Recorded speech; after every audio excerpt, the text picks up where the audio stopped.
Tapi pernahkah kita nanya dari pembelajaran yang sudah kita lakukan tuh sebenarnya tuh ada nggak sih salahnya gitu? Ya, Saya udah 30 tahun ngajar. Tapi saya selalu khawatir, jangan-jangan selama 30 tahun ini saya cuma pakai satu cara dan saya ulang selama 30 kali. Karena maaf ya, kadang-kadang guru tuh di depan murid nih nggak apa-apa ya. Kadang-kadang guru selalu ngerasa paling bener. ya, ada.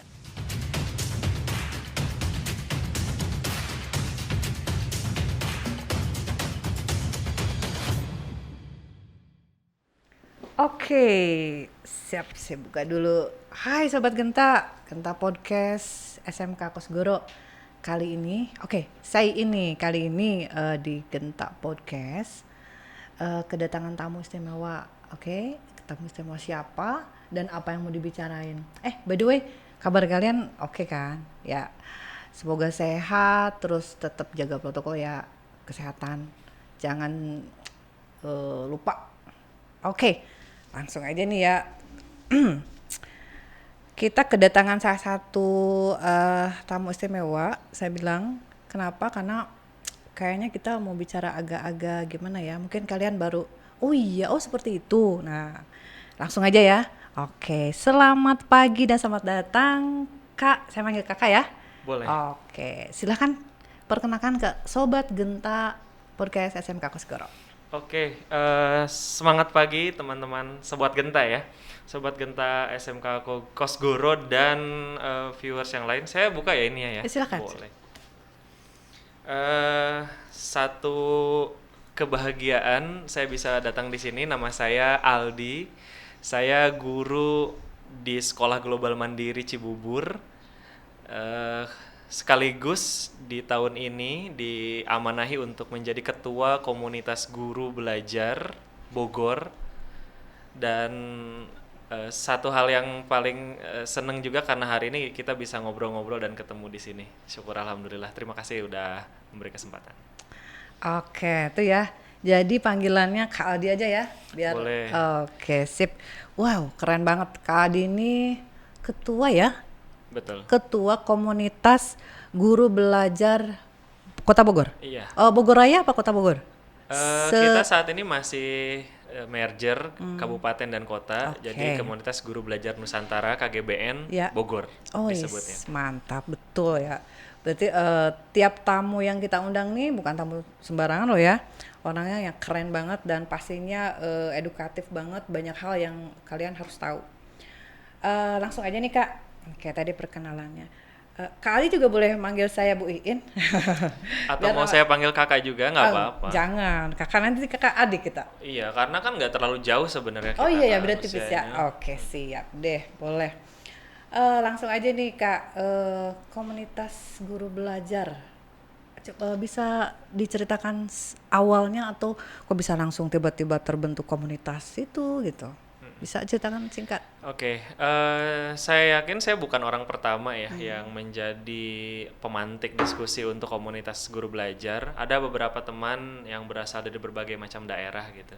Saya pun taunya itu tentang istilah komunitas guru belajar itu sejak tahun 2016, meskipun sebelumnya ada banyak percakapan tentang komunitas guru belajar dan lain sebagainya.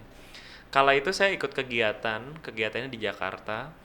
Itu namanya kegiatan Temu Pendidik Nusantara. Ketika saya lihat kegiatannya asik. Kenapa asik? Karena yang menjadi pembicara itu bukan yang selama ini kita ketahui sebagai ahli, misalnya guru besar atau apa gitu, bukan sekedar itu. Tapi yang berbicara di situ adalah guru-guru dari seluruh Indonesia, di mana mereka membagikan pengalaman mengajarkan praktik baik kepada murid-muridnya, best practice itu. Dan saya pikir ini akan menarik ketika saya datang ke sana. Benar saja, ketika waktu itu saya datang ke sana itu acaranya meriah gitu kan, dan yang hadir adalah teman-teman guru yang dalam tanda petik itu punya keresahan yang sama Ya. gitu. Dan itu ketika saya datang ke sana seolah-olah wah, ini apa namanya, bak gayung bersambut ya. Ya. Udah datang ke sana terus pengen belajar lagi dan ternyata saya menemukan apa yang mungkin selama ini saya cari gitu. Emang sih ngajar dulu dari tahun 2000 sekitar 2009 ya. Tapi pada tahun itu saya ngerasa bahwa wah, kayaknya ini seru nih. Makanya saya ikutin di sana dan asik gitu. Nah, begitu kembali ke daerah masing-masing, saya baru tahu bahwa ternyata di Bogor juga ada beberapa teman yang membuka percakapan-percakapan itu, dan bahkan di Bogor ada salah satu yang mungkin terlibat dalam awal pembentukannya gitu kan. Nah, sehingga saya belajar kepada teman-teman itu, dari percakapan-percakapan itulah kemudian kita sering ketemu tuh dan membicarakan hal yang sama. Akhirnya kita putuskan untuk membuat, ya udah kita bikin aja yuk supaya impact-nya lebih luas, supaya guru-guru banyak manfaatnya. Dan bukan cuma guru kalau KGB, tapi juga misalnya pengawas, kemudian teman-teman yang ngajar di sekolah informal, atau semua stakeholder yang memang concern untuk membangun pendidikan kita. Nah, kebetulan tahun 2021 kemarin kita 2020 itu resmi KGBN Nusantara Pusat. Kita di Bogor tahun 2021 untuk SK dan lain sebagainya. Jadi kita memang sekarang sudah legal menjadi organisasi profesi.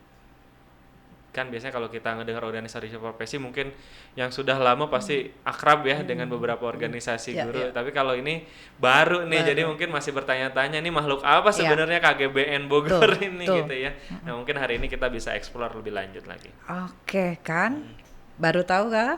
Menarik ya, menarik banget. Oke, berarti seperti kita tahu ya, teman-teman, sobat Genta, banyak banget yang namanya komunitas, kemudian perkumpulan dan lain sebagainya. Komunitas Guru Belajar Nasional ini membuktikan salah satunya dari hasil kongko mungkin ya, dari yang ngobrol-ngobrol biasa ya Kak. Betul. Jadi menumbuhkan banyak ide dan akhirnya tercetuslah gitu komunitas Guru Belajar Nusantara. Dan congratulations for Kak Aldi, 2021 sudah dapat izin langsung betul. SK dari Iya, legal lah legal, kita ya. iya. Betul. Artinya kalian harus jeli juga ketika mempelajari komunitas. Ya. Nah, ciri dari komunitas KGBN sendiri dari komunitas lain, kita tahu dari pendidikan lain banyak komunitas. Apa yang membedakan dari komunitas lain KGBN ini?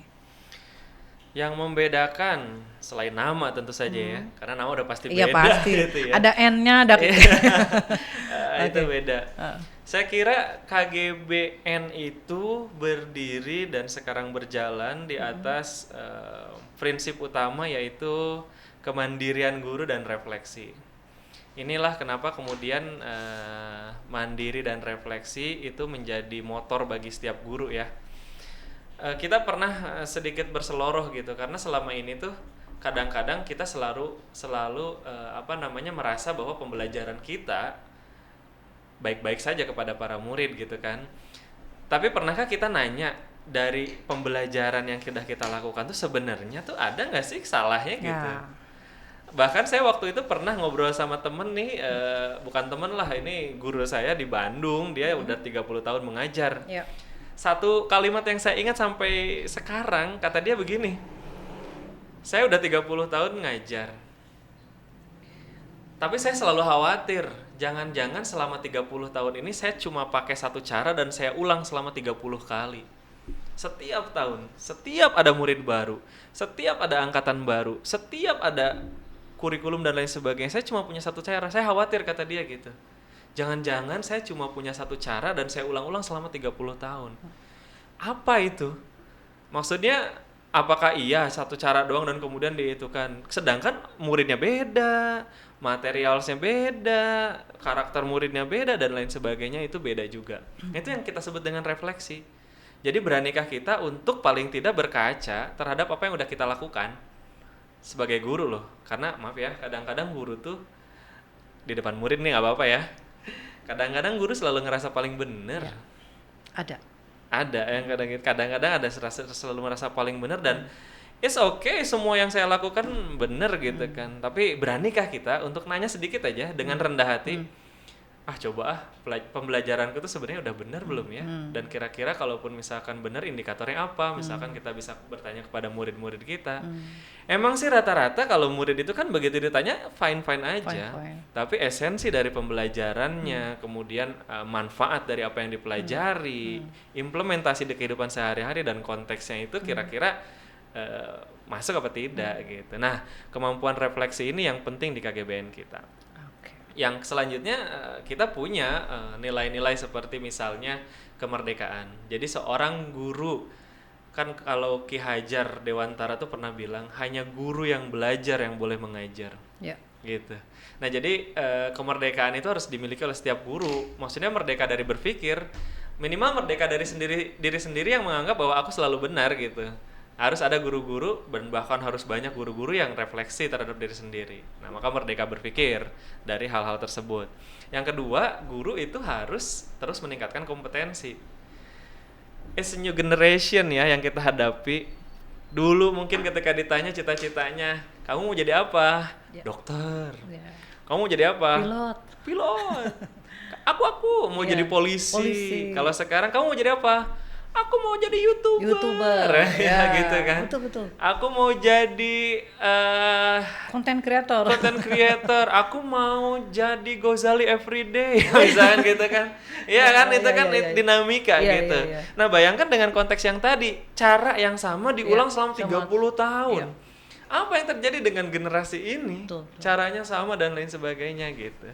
Nah, itu makanya kompetensi guru harus terus ditingkatkan. Ketiga, nilainya adalah setelah kompetensi kita harus mampu berkolaborasi. Oke. Maksudnya berkolaborasi itu adalah guru itu harus sadar bahwa kadang apa yang dia pegang, dia ampu misalnya. Ya. Kain ngajar bahasa Inggris ya. Ya. Katakanlah bahasa Inggris is one of ini ya yang most important in this era ya, bahasa Inggris ya. Tapi apakah dengan bahasa saja bisa seseorang itu kemudian accelerate untuk berkembang dan lain sebagainya? Kan tidak. Tapi dia misalnya butuh juga, selain dia bisa cas-cisus ngomong Inggris, tapi nalarnya harus jalan. Dia harus banyak baca tentang sains, dia harus menguasai bidang dan lain sebagainya juga gitu kan. Nah, itu kompetensi yang kemudian dikolaborasikan. Guru pun sama kayak gitu, apalagi sekarang kan kurikulumnya baru nih. Jadi kalau mau bikin project gitu ya, projectnya juga harus terintegrasi tuh satu sama lain gitu. Nah, yang keempat nih, kalau guru udah merdeka berpikir, guru udah kompetensinya terus bagus, kemudian dia sudah bisa berkolaborasi dengan guru yang lain, dia baru secara karir dia akan apa ya? Dia akan accelerate dong otomatis. Jadi dia mampu dalam tanda petik ya memenuhi kebutuhannya. Ya. Dia pasti akan berpikir, aku ngajar doang, oke, setelah aku bisa gitu dan memang ini kewajibanku, tapi aku ingin aktualisasi di bidang lain. Katakanlah guru yang suka nulis, ya, guru yang jadi editor, guru yang jadi content creator, guru yang jadi misalnya penari, guru yang jadi penyanyi, kan banyak kan seperti itu ya. Kemudian guru yang juga jadi pelatih gitu, instruktur, guru yang jadi apapun. So guru itu sebenarnya masih banyak cara untuk mengembangkan dirinya. Nah, empat nilai inilah yang kemudian terus kita coba jaga dan kita tumbuhkan di organisasi kita. Oke, keren banget kan. Itu 4 ciri tadi yang membedakan dengan komunitas lain nih sobat. Artinya bahwa komunitas guru belajar nasional ini gak main-main. Artinya gak main-main memikirkan secara detail tentang dunia pendidik, betul?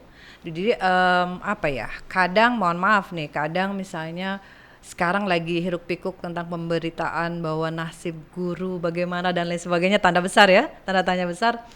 Nah, di sisi lain ada komunitas yang yuk kita sama-sama mau ke arah mana gitu kan, kurang lebih seperti itu. Jadi yang membedakan satu komunitas KGBN dengan komunitas lain, satu prinsipnya mungkin ya lebih ke prinsip mengajak para pendidik nih, guru-guru kita nih di seluruh Indonesia untuk menjadi guru yang mandiri, kemudian bisa refleksi, betul? Reflektif ya, refleksi. Kemudian diharapkan juga dan misinya juga ini untuk bisa meningkatkan kompetensi, betul? Kemudian yang ketiga bisa mampu untuk berkolaborasi, dan yang keempat yaitu tadi. Ini yang paling penting yang berempat nih. Artinya eksplorasi dan pengembangan profesi. Ketika saya sebagai guru bahasa Inggris, kenapa tidak saya jadi guru seni? Kan gitu mungkin ya. Lebih ke pengembangan bahwa mendengarkan dari hal-hal yang mungkin tidak untold gitu ya, yang tidak bisa diceritakan, dan kemudian di komunitas ini bisa langsung, oh iya kebutuhan si pendidik ini seperti ini. Mungkin kurang lebih seperti itu, Kak? Dalam konteks misalnya yang tadi itu ya, dalam konteks sesuatu yang kita juga senangi yang lain. Iya, iya. Saya cerita juga deh, gak usah jauh-jauh, misalnya saya di sekolah ngajar, saya juga sebagai editor, saya autor juga. Wes. Kemudian saya juga ngisilah berbagai macam training di teman-teman mahasiswa, kemudian ke sekolah-sekolah juga seneng sharing, kemudian saya juga seneng bikin project di masyarakat dan lain sebagainya. Itu kan dalam artian yang tadi kita bilang. Nah, istilah di kita itu namanya karir protean. Karir protean. Protean. Jadi guru itu emang nggak cuma linear harus dia selesai gitu. Iya. Jadi harus merdeka dari hal-hal demikian lah. Jadi paradigmanya harus dirubah nih, kalau guru tuh udah habis waktu di sekolah aja gitu ya. Dan di sekolah pun habisnya tuh waktu buat administrasi gitu. Kalau sekarang kita harus berubah paradigmanya untuk menganggap bahwa guru bukan cuma sekedar itu, tapi guru juga harus accelerate di luar juga gitu. Setuju banget. Ini by the way, Sobat Genta nih, Kak Aldi ini kelihatan masih muda. Ya kan, lebih muda dari saya dong.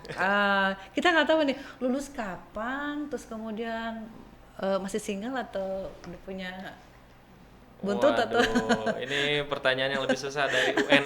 UN ngomong-ngomong udah nggak ada ya. UN nggak ada. Akhirnya. Dan kami sangat bangga UN tidak ada. Karena salah satu misi juga ya kemarin ya. Jadi ya betul. Kami sangat senang karena UN ditiadakan gitu. Tapi itu kita bahas di segmen lain saja ya. Di segmen lain. Kalau pertanyaan yang tadi itu saya lulus tahun berapa? Nggak beda jauh sama teman-teman di sini kali ya. Oh, masih muda dong ya. Iya, tapi ya agak lama kuliah lumayan lah, lebih dari yang seharusnya waktunya gitu kan, karena saya masih pengen menggali terus. Masih pengen kenal dengan junior-junior yang itu alibi bukan ya? Ada alasan rasionalnya, karena saya ingin bersilaturahmi dengan mereka kan gitu ya. Tapi akhirnya saya lulus juga dan concern di pendidikan. Pendidikan guru? Guru, betul. Bidang? Saya pendidikan MIPA, prodinya prodi pendidikan biologi. Oh, keren. Udah tahu kan Sobat Genta, nih Bapak Aldi. Kalian boleh nyebut kakak ataupun bapak karena beliau juga guru. Boleh. Guru Karena di salah satu yang SMP. tadi ya nyambung, istri udah ada. Alhamdulillah. Anak juga baru satu. Oke, baru satu. Oh kan, baru tahu kan Genta. Jadi di sini ciri khasnya Genta ini ngulik sedikit nih Kak. Jadi kayak banyak juga nggak masalah. Oh, nggak masalah ya? Kan ngobrol. Oh, nanti deh di belakang deh kalau banyak kan. Siap. Oke, balik lagi ke komunitas KGBN nih Kak. Nih Sobat Genta, namanya komunitas, berarti kan ada yang namanya boleh dong anggotanya gitu. Siapa aja atau apa sih, ada syarat khusus atau apa gitu untuk masuk ke komunitas ini? Secara spesifik dan di kode etik kita memang ada dong kriteria tertentu yang jadi anggota, kemudian penggerak sama pengurus. Di kita disebutnya penggerak ya. Oke. Jadi ada yang mungkin anggota secara umum yang mungkin hanya sekedar untuk mengikuti, ada yang menjadi penggerak dan ada yang jadi pengurus juga gitu kan. Banyak ya? Ya ada tipenya masing-masing lah gitu kan. Nah, yang pertama emang kalau mau jadi anggota dan penggerak boleh guru dari sekolah apapun, termasuk sekolah informal ya, teman-teman boleh. Atau emang teman-teman yang pengen concern untuk ngurusin pendidikan. Katakanlah misalkan kalau di Bogor ini kan banyak sekali teman-teman yang punya misalnya concern pendidikan itu mendidik anak-anak di pinggir gitu jalanan, kan, jalanan. Kemudian ada juga pendidikan-pendidikan yang khusus misalnya homeschooling. Gitu. Ada juga banyak. Salah satu pengurus kita juga dia homeschooling juga gitu. Jadi emang intinya guru lah ya. Dan kita juga sebenarnya kalau mau belajar secara ininya ya, maksudnya sharing, ikut kegiatan kita boleh saja. Itu teman-teman bisa jadi peserta. Itu dari mulai mahasiswa udah boleh. Oh gitu. Pelajar? Udah boleh. Pelajar kalau mau nanti nimbrung, saya tidak berani tidak bolehkan. Gitu. Tapi biar tahu aja nanti itu apa yang dibicarakan, karena kebanyakan membicarakannya juga tidak jauh-jauh dari guru, kemudian murid, kebutuhan murid dan lain sebagainya. Bukankah pendidikan ini adalah sinergi antara salah satunya murid dan guru gitu, yang saling mengerti itu. Secara murid juga pengen dimengerti kali kan, nggak murid doang, nggak guru doang. Guru pengen dimengerti, murid abai. Jangan sampai kita menjadi guru yang seperti itu. Wis, keren. Nih saya secara pribadi tertarik. Nah, gimana nih? Apa syarat saya nih untuk jadi masuk anggota komunitas nih? Untuk kain syaratnya nggak usah fotokopi NPWP, KTP, KK nggak usah. Saya udah ada NPWP. Nggak usah ada surat vaksin 2 kali dan booster nggak usah ya. Nggak usah. Terus? Cukup datang di acara nanti siang karena Oke. kebetulan Sobat Genta ya acaranya ini ada di SMK Kosgoro. Kosgoro dan Kosgoro memfasilitasi kita di KGBN Bogor.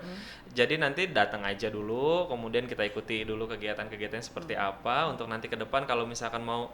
Hari ini pun nanti kita ada rekrutmen juga. Rekrutmen Siap. untuk penggerak dan lain sebagainya. Iya.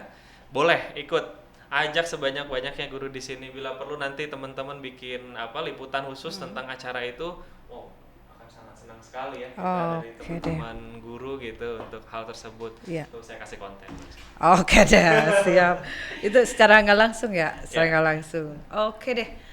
Ini saya memang saya tadi seperti nyatet nih, yang Ki Hajar Dewantara nih. Hanya guru yang belajar yang Boleh mengajar. That's why guru harus tetap belajar, ya kan? Jadi ya Sobat Genta, taunya kalian semua itu kan guru itu ngasih tugas dan sebagainya. Jangan salah ya, guru itu tetap belajar. Termasuk saya. Alhamdulillah kemarin saya udah selesai di studi kedua dan Selamat ya. terima kasih. That's why kenapa itu, karena ya saya pikir kita nggak boleh puas ya, nggak boleh ngerasa puas ketika belajar kan. So I continue my study. Maaf jadi ngomongnya seperti itu ya. Saya insya Allah mungkin kalau ada waktu dan kesempatan, kenapa enggak belajar terus. Siap. Ya, apalagi ada KGBN ini, waduh, saya siap di rekrutmen deh. Ya, ini sebenarnya KGBN itu kan gini ya, prinsip kita itu adalah ada 2 prinsip dalam kehidupan kita itu. Yang pertama itu prinsip ruang namanya, yang kedua prinsip perabotan. Kalau yang namanya perabot tuh kerjaannya menuhin ruang aja gitu tuh. Tapi tanpa adanya perabot, ruang itu nggak akan indah gitu. Tapi tanpa ruang pun, ruang tuh nggak mesti tembok ya, nggak mesti itu. Tanpa ruang pun perabotan juga kurang estetik. Kalau kata anak sekarang apa? Kurang estetik ya, kurang estetik. Ya. Nah, tapi kan juga kalau ruang dan perabot itu punya fungsi masing-masing. Nah, fungsi ruang dipegang sama KGBN Bogor. Oh, I see. Untuk mewadahi teman-teman guru yang mau terus belajar, mengembangkan diri dalam bidangnya masing-masing. Di Bogor ada banyak dan termasuk pengurus kami guru YouTuber. Dia guru SD kelas 5, bikin kontennya aktif banget tentang pembelajaran dan lain sebagainya juga. YouTube-nya sudah dimonetisasi. Mantap. Sampai sekarang. Kemudian ada lagi di kami pengurus juga guru yang senang nulis. Setiap tahun menerbitkan buku dan dia jual kepada pembacanya. Ada lagi guru anak berkebutuhan khusus. Dia jadi pelatih dan bisa keliling Indonesia. Mantap ya. Mantap, dari kolaborasi itu. Dan masih banyak yang kalau saya ceritakan mungkin tidak cukup waktunya gitu nanti kan di untuk hal belakang ya. tersebut. Siap, Oke. nanti kita Kita undang lagi di segmen lain. Oke deh. Siap, jadi KGBN jadi ruang, wadah. Iya. Ya kalau teman-teman guru, bukan cuma Kosgoro loh, semua juga boleh. Semua teman-teman, dan tidak ada sekat antara guru sekolah ini, sekolah itu, tidak. Semua boleh. Oke deh. Nah, tadi bicara soal kegiatan hari ini nih Kak. Ini siang ini ya, jam 1 ya. Hanya di SMK Kosgoro Kota Bogor. Betul. Oke, temanya kalau tidak salah nih tentang menulis dengan metode atap. Betul? Kalau boleh tahu apa itu? Singkatan apa itu atap? Sejenis apa? Hewan kah? Jenis makhluk apa alam itu gitu ya. Saya bukan narasumbernya. Jadi saya akan jelaskan dikit aja lah ya. Nanti kalau teman-teman butuh detailnya datang ke acara itu aja ya. Ya. Yang pertama, kita tuh kan guru gini loh. Guru itu begitu dia ada di dalam kelas, kan guru itu selalu mempersiapkan hal. Tadi nyambung sama yang Kak Rini bilang, jangan salah loh, guru juga belajar loh.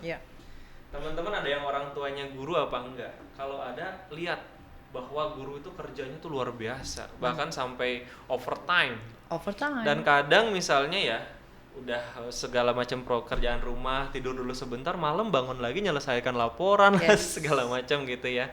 Itu salah satunya demi teman-teman juga, mempersiapkan bahan belajar dan lain-lain gitu ya. Nah, yang jangan lupa juga, jangan sampai luput dari kesibukan itu semua adalah bagaimana guru memahami kebutuhan belajar muridnya. Jadi pastikan apa yang sudah teman-teman persiapkan adalah sesuatu yang murid-murid butuhkan. Bukan hanya sekedar sesuatu yang teman-teman lakukan untuk menggugurkan kewajiban teman-teman sebagai seorang guru. Ya. Nah, untuk mengetahui murid kita butuh apa harus ngapain ya, kita harus tanya mereka lah. Betul. Itu yang kita sebut dengan asesmen diagnostik di awal. Teman-teman yang sekarang jadi murid kan senang kalau diajar misalkan gini, kita mau belajar caranya kayak gimana, benar nggak teman-teman? Gimana kalau hari ini kita belajarnya sambil cerita yuk satu sama lain.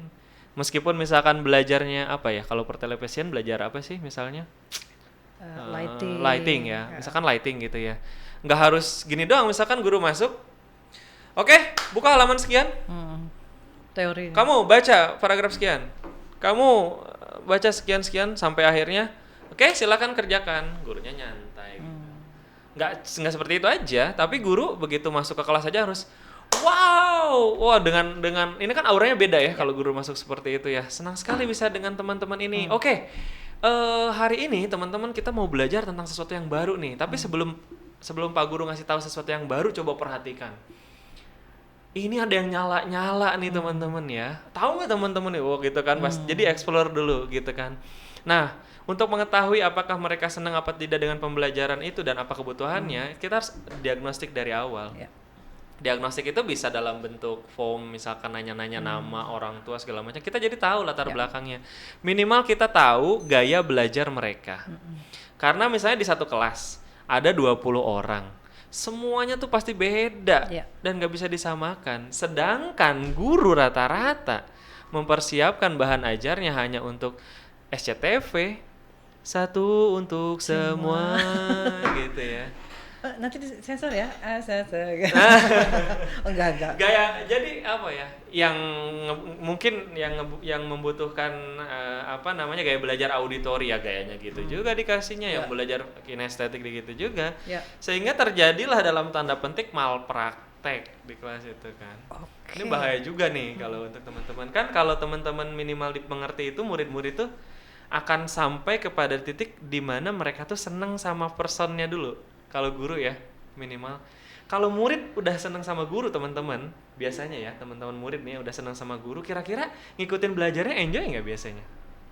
Apapun yang guru misalkan hadirkan gitu ya, tentu saja dengan kesepakatan dengan mereka, pasti mereka tuh dengan sukacita mengikutinya. Iya, pastinya. Bukan di belakang ngedumel. Ini Bu Iin ngasih tugas terus sih. Kapan kita keluarnya? Pak Aldi gimana sih? Udah kemarin tugas, hari ini tugas dan tugas. Tuhan tolong keluarkan aku dari himpitan tugas-tugas ini gitu kan. Padahal pertanyaannya sederhana. Apakah tugas-tugas itu bermanfaat di masa depan mereka? Belum tentu, bukan tidak bermanfaat ya. Bukan tidak bermanfaat, tapi belum tentu. Alangkah lebih bagusnya kalau kita tahu kebutuhan mereka itu harus belajarnya apa dan dengan cara bagaimana. Sehingga nanti begitu mereka lulus dan lain sebagainya di masa depan, oh ini yang aku pernah pelajari. Sehingga korelasinya jelas antara apa yang dipelajari dengan nanti mereka itu ketika selesai belajar itu ngait. Gitu loh, ininya akan terbawa terus oleh mereka. Keren banget. Sobat Genta, ini kayaknya berat nggak ya? Enggak ya, bisa dipahamin ya. Maksudnya sepanjang apa tadi penjelasan dari Kak Aldi ini keren banget dan memang gampang dipahami ya. Nah ini berarti yang sekarang ya, bentar lagi nanti akan ada berlangsung acara dari KGBN ya, menulis dengan metode ATAP, mungkin akan mengundang narasumber yang memang udah kompeten kan? Itu yang tadi saya sebut di penggerak dan pengurus kita, salah satu founder juga dia di KGBN Bogor juga. Beliau yaitu kerjanya bukan cuma guru saja, tapi beliau juga penulis, beliau punya penerbitan buku dan lain sebagainya juga. Nah, ATAP itu kan sebenarnya singkatan. Kalau guru itu gini, misalnya melakukan sesuatu yang baik dan kita sebarkan kan itu asik ya. Kayak mereka aja misalkan nih. Saya kemarin baru ngobrol sama pendiri STM Bersatu. Adik kelas saya. STM Bersatu. Di Bogor ada loh, teman-teman pernah dengar ya? STM Bersatu, dan itu kan sebuah revolusi bagi saya. Ini hal yang baru nih. STM kan mana bisa bersatu kalau zamanan saya dulu ya, nggak bisa bersatu, susah lah gitu bersatunya. Jangankan bersatu itu, diadakan acara di dinas pulangnya ribut. Gitu ya. Tapi Ya. ada namanya sekarang SMP Bersatu. Udah ganti Ya. jadi apa ya sekarang tuh? Ikatan pelajar apa gitu bersatu gitu. Nah, mereka punya ide-ide yang luar biasa untuk dibagikan dan ternyata mereka bilang kayak gini. Anak-anak STM ketika mereka tanyai lebih ngedengerin omongan siapa kalau di jalan misalkan lagi ribut gitu. Ya. Tiba-tiba ada polisi, ada satgas. Ributnya lanjut terus. Iya. Tapi begitu ada senior atau alumni yang datang dan hadir di situ dan mereka Langsung melerai, nurut nurut ya? loh mereka. Nah, ternyata usia-usia seperti ini adalah usia-usia di mana mereka tuh butuh pendampingan tutor sebaya juga salah Ya. satunya. Nah, sama kayak guru. Metode ATAP memungkinkan guru belajar dari guru, Ya. bukan cuma dari guru-guru besar ya. Karena kadang-kadang yang tadi konteks kita kaitin. Jadi kita ngomong apa nih? Ya. Kadang audiens kita pelongo gitu, apa yang diomongin gitu. Sama kita pun sama guru-guru nih, selalu apa namanya menerima sesuatu yang udah jalankan aja, jalankan tanpa kita ngerti kita ini harus diapain. Sedangkan pertanyaan sederhananya itu draft bermanfaat apa enggak bagi anak-anak kita di kelas, gitu kan? Dan guru nyampe situ bingung, dia gambling. Ya. Di satu sisi harus nurutin Ya, kebutuhan. ini gitu, kebutuhan administrasi dan lain sebagainya. Di sisi lain generasi bangsa kalau salah diperlakukan mereka tidak akan pernah Fatal. menjadi generasi yang sempurna. Sedangkan kita sedang mengalami bonus demografi. Betul. Nanti kita bicara itu, tapi saya nggak mau ke itu. Tapi nah ATAP itu singkatan dari awalan. T-nya itu adalah tindakan, kemudian A-nya itu adalah aksinya. Awalan, tantangan, aksi, dan yang terakhir P-nya itu kira-kira perubahan apa yang terjadi. Jadi guru. Misalkan gini, saya kebetulan juga nulis di banyak surat kabar. Jadi misalkan saya punya namanya itu, kemarin saya baru ngisi di KGBN Wonosobo. Asesmen formatif itu asik. Kenapa dibikin menakutkan? Asesmen formatif tahu kan ya? Teman-teman tahu nggak ulangan? Ya. Ulangan kalau udah ngerjain sesuatu bab atau apa gitu, kan guru biasanya ulangan ya minggu depan ya gitu ya. Ngedengar kata ulangan bete nggak? Iya. Sesuatu yang menyeramkan. Iya, sesuatu yang menyeramkan. Tapi bahasa Inggris enggak lah ya. Enggak. Inggris is very important, very easy. No. Gitu ya. Nah, kalau misalkan ngedengar kata ulangan tuh selalu kita tuh langsung shock gitu kan. Aduh, belum persiapan. Aduh, belum belajar dan gitu lain ya. sebagainya gitu. Akhirnya kita mengandalkan jurus andalan kita. Kalau nggak Yaitu SKS gitu ya, sistem kebut sejam. Sejam bukan semalam. Zaman dulu itu semalam. Zaman saya. Ya kan zaman SKS. sekarang paling juga ulangan yang bener lu ulangan hari ini gitu kan. SKS. Iya. Akhirnya mereka aduh gimana gua belum belajar gitu dan Garuk nggak gatel ya? Ya gitu pura-pura lah. Pura-pura iya betul. Akhirnya wah gitu lah. Iya. Saya ngalamin juga. Maksudnya hal semacam itu gitu kan. Nah, saya coba buat metode asesmen formatif itu nggak ngerjain tugas, nggak ngerjain soal. Asesmen formatif. Oke. Asesmen formatifnya dibuat mengasihkan. Saya bikin asesmen formatifnya itu gaya visual dan gaya kinestetik. Karena saya diagnosis murid-murid saya itu kebanyakan itu senengnya dia lukis-lukis gitu, gambar-gambar yang nggak. Jadi dengan gerakan ya. Ada yang bikin graffiti dan lain sebagainya kalau untuk ini ya, kalau untuk yang visual. Yang satu lagi kinestetik. Ada murid yang fokusnya meskipun tingkat SMP atau SMA cuma nggak lebih dari 15 menit. Dia nggak bisa lama. Nggak bisa lama. Nah, itu kinestetik ya. Iya, dia aja pura-pura ngedengerin Pak Aldi padahal di bawahnya tuh handphone misalnya gitu. Bete, udah baru 15 menit. Gitu belajar dan lain sebagainya. Padahal waktu gitu. 2 jam. Angkat tangan. Apa pertanyaannya? Izin ke toilet. Betul. Kayak gitu kan, ngalamin lah ya teman-teman juga ya.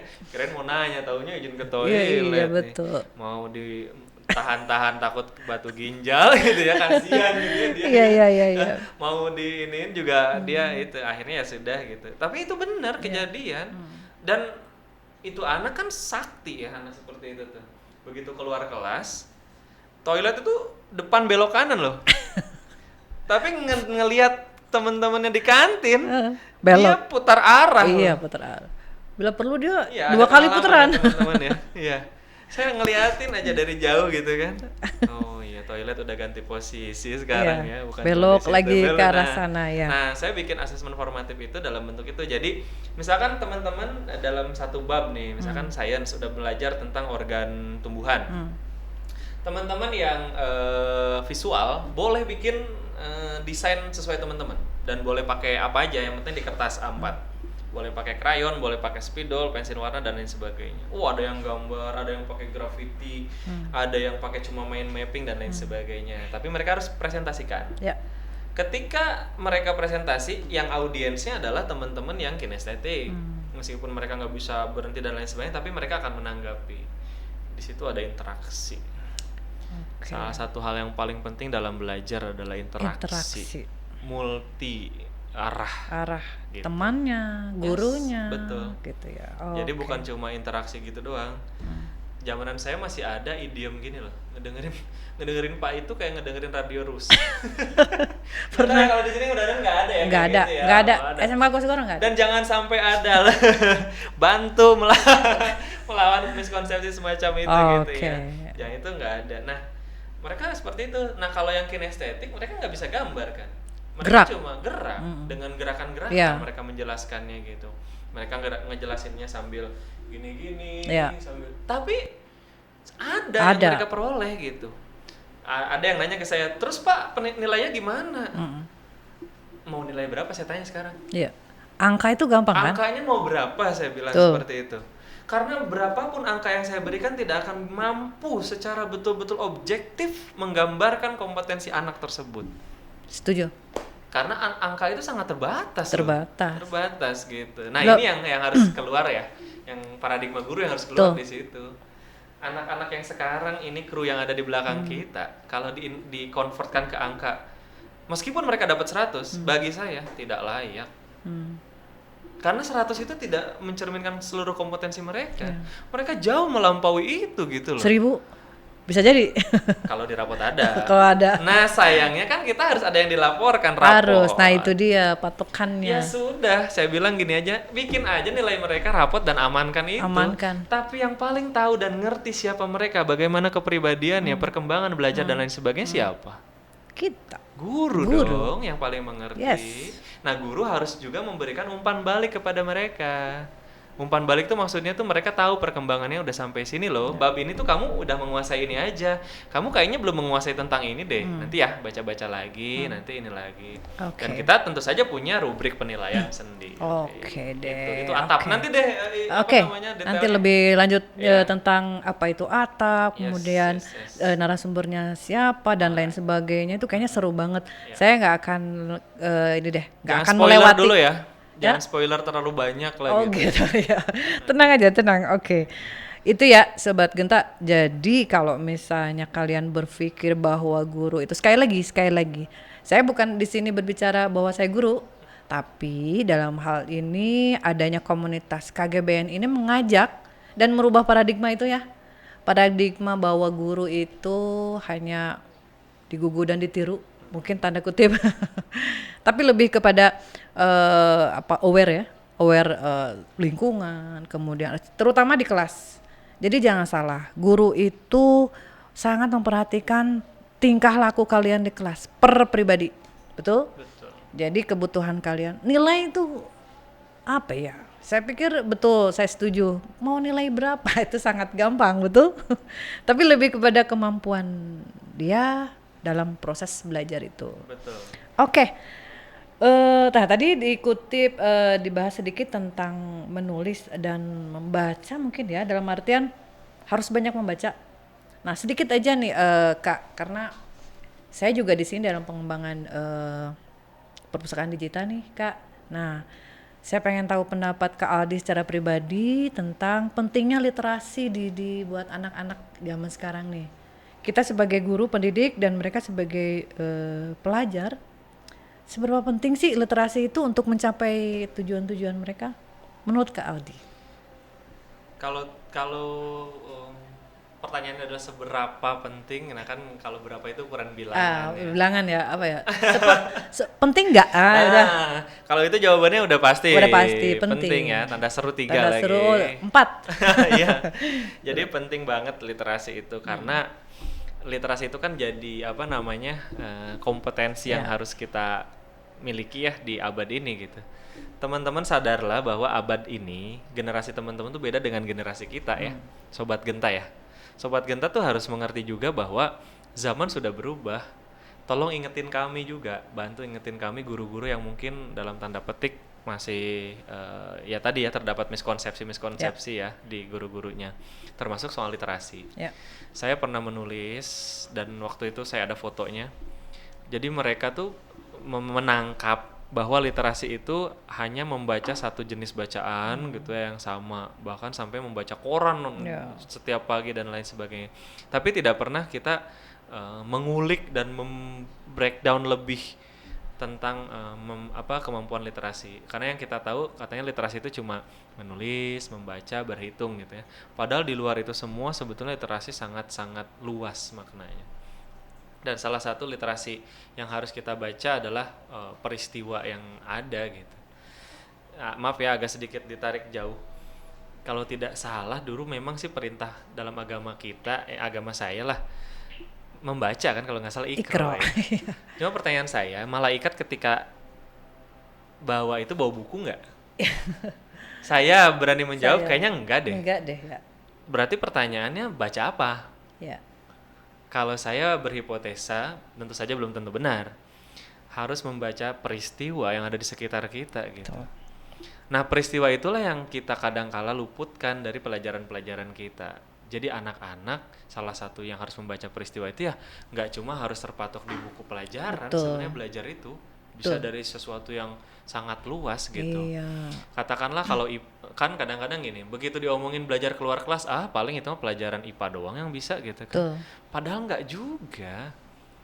Nah itu yang miskonsepsinya belum berubah tuh, itu masih miskonsepsi tentang kemerdekaan belajar, harusnya merdeka belajar kayak gitu. Nah literasi itu bisa kita misalnya dengan mengamati satu objek, bisa dengan menuliskan ciri-cirinya, bisa dengan mengklasifikasikan antara ciri-ciri benda yang satu dengan benda yang lain. Akhirnya kemudian terhimpunlah sebuah laporan, kemudian dituliskan dan kita bahas bersama-sama. Jadi literasi itu bukan sekedar yang kita pahami selama ini. Cuma sangat penting memang literasi zaman ini. Saya pernah melakukan survei kecil-kecilan tentang minat baca mereka. Anak-anak sekarang teman-teman lebih senang baca apa? Baca buku yang di print dan tebel atau lebih senang baca sesuatu yang ringkas-ringkas dan digital? Pastinya ringkas dan digital. Pastinya Iya. ringkas dan digital. Dan ketika melihat yang tebal, buku tebal gitu, kayaknya udah bega duluan deh kayaknya. Betul, meskipun tidak secara seluruhnya ya, Iya, belum banyak seluruhnya. juga sih. Banyak Ini juga yang hanya masih. beberapa mungkin ya. Ya, artinya kan pemetaan itu kita harus jelas juga. Poinnya ada pada bagaimana kita bisa beradaptasi dengan yang seperti itu Iya. gitu. Oke. Nah, makanya bukan cuma teks yang harus kita tulis, tapi kadang-kadang juga anak sekarang tuh lebih seneng baca gambar sama teks yang nggak terlalu panjang. Infografis lah ya. Iya. Kalau biasanya selama ini tuh lebih ininya. Nah, kepentingan literasi ada pada kemerdekaan, bahwa literasi bukan sekedar anak-anak seneng baca, tapi dari bacaan itu dia menemukan ide yang baru. Oke. Ini sangat dalam tanda petik membutuhkan kognisi level lumayan lah tinggi ya. Misalkan baca tentang sesuatu nih, tentang misalnya manfaat kulit manggis untuk kulit misalkan gitu kan. Itu kan namanya membaca doang. Tapi lebih jauh membaca itu harusnya menghasilkan ide. Dari kulit manggis ini kira-kira kita bisa apain ya? Oh, kita bisa hadirkan orang yang ahli kulit manggis di podcast. Dari podcast itu kita bisa bikin reportase. Dari reportase itu kita bisa bikin infografis dan kita posting di Instagram. Oh, dari hal seperti itu kita kan punya orang-orang kecantikan di SMK ini gitu kan. Gimana kalau kita ajak, siapa tahu kulit manggis bisa dijadikan formula baru untuk ini dunia kita. kecantikan. Dunia kecantikan. Membaca Hanya dengan bukan hanya sekedar mengurai teks-teks. Membaca lebih jauh adalah menemukan ide-ide yang baru, dan ide-ide yang baru harus menjawab kebutuhan apa yang zaman kita. Baik, berarti udah kejawab nih. Penting banget. Banget literasi. Dan literasi tidak hanya membaca saja. Tidak ada membaca saja. Membaca peristiwa. Peristiwa. Oke, baik. Kak Aldi, waktu nih kayaknya cepet banget ya kalau kita ngobrol. Kayak lagu deh. Iya ya? Oh gitu? Waktu cepat berlalu. Oh gitu. Sila ya? Gak tahu lagu apa, tapi ya pernah denger. Oh, Silon Seven ya kalau nggak salah. Oke. Sobat Genta, nggak berasa ya, lama juga. Tapi nggak sih, baru 5 menit ya. Oke, nanti. Rasanya begitu. Oh, nggak berasa begitu. Nanti di next konten lagi, nanti kita ajak lagi ke Aldi nih. Kayaknya seru banget. Senang nggak diundang sama kita nih? sebelum apa namanya hadir di sini pun gitu kan dapat kesempatan diundang gitu kan oleh ini untuk ngisi podcast. Wow, saya pikir senang sekali gitu kan, karena maaf juga nih saya kalau misalnya harus ngomong, jangan juga yang tadi saya omongkan di sini dianggap sebagai hal yang mesti dan memang benar juga, karena kan omongan setiap itu harus dicerna, harus dianalisa dan harus menjadi crystallized knowledge yang baru bagi teman-temannya ya. Jadi sobat crystallized Genta, knowledge. Crystallized knowledge. Yeah. Harus jadi itu yang baru. Jadi nanti kalau yang memang kan tadi audiensnya kebanyakan teman-teman murid ya, pahamilah bahwa kami sebagai guru, pendidik, itu sebagai pendidik ingin selalu berupaya memberikan yang terbaik kepada teman-teman sesuai dengan kebutuhan belajar teman-teman. So bantu kami dengan juga kooperatif untuk selalu mengingatkan dan selalu antusias dalam belajar. Oke gitu deh. Ya. Itu statement terakhir apa gimana ya? Emang harus ada lagi? Ya sedikit lah buat ya. Oke. Buat inspiratif mereka lah. Gitu. Satu ini aja apa gitu moto atau apa? Moto. Atau mengajak mereka bahwa ya stigma tadi, merubah stigma tadi. Yang pertama gini, saya kayaknya satu aja deh.